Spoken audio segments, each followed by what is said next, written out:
Assalamualaikum warahmatullahi wabarakatuh. Saya Dida Fernanda Putra, NIM 090. Di sini saya akan menyampaikan materi mengenai tahap-tahap perencanaan negara, proses perencanaan negara, dan syarat keberhasilan perencanaan negara.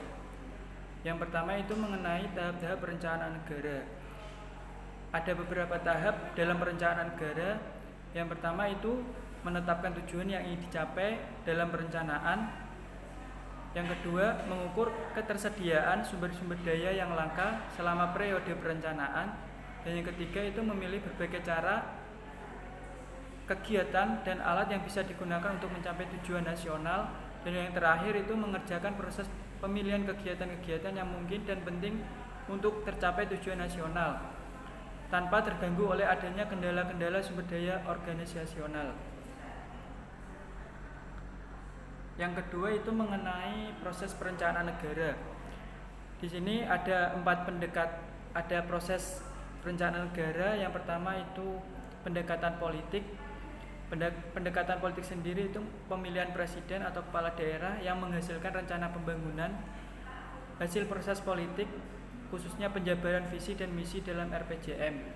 Yang kedua itu proses teknokratik, yaitu menggunakan metode dan kerangka berpikir ilmiah oleh lembaga atau satuan kerja yang secara fungsional bertugas untuk itu. Yang ketiga partisipatif, yang dilaksanakan dengan melibatkan seluruh stakeholder atau antara lain melalui musrenbang. Yang terakhir proses top down dan bottom up, yang dilaksanakan menurut jenjang pemerintah. Selanjutnya mengenai syarat-syarat keberhasilan perencanaan negara. Sini ada beberapa syarat suatu negara mencapai keberhasilan dalam perencanaan. Yang pertama itu komisi perencanaan. Komisi perencanaan sebagai badan pelaksana perencanaan yang terorganisir dan dengan tepat. Yang kedua, data statistik. Perencanaan yang baik itu membutuhkan analisis yang menyeluruh tentang potensi sumber daya yang dimiliki serta kekurangannya. Dan yang ketiga ada tujuan.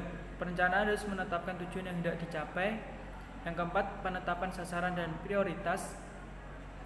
Menetapkan sasaran dan prioritas untuk mencapai suatu tujuan itu dibuat secara makro dan sektoral.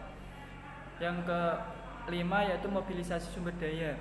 Dalam perencanaan ditetapkan adanya pembiayaan oleh pemerintah sebagai dasar mobilisasi sumber daya yang tersedia.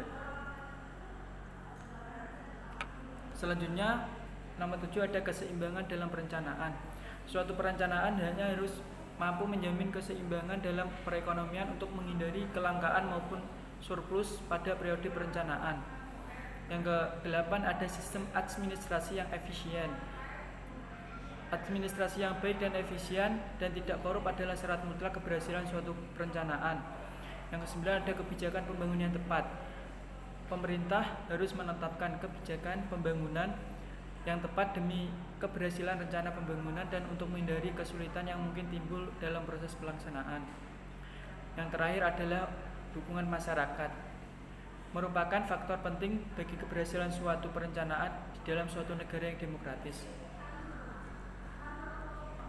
Itu sekian pemaparan materi dari saya. Kurang lebihnya saya mohon maaf. Wassalamualaikum warahmatullahi wabarakatuh.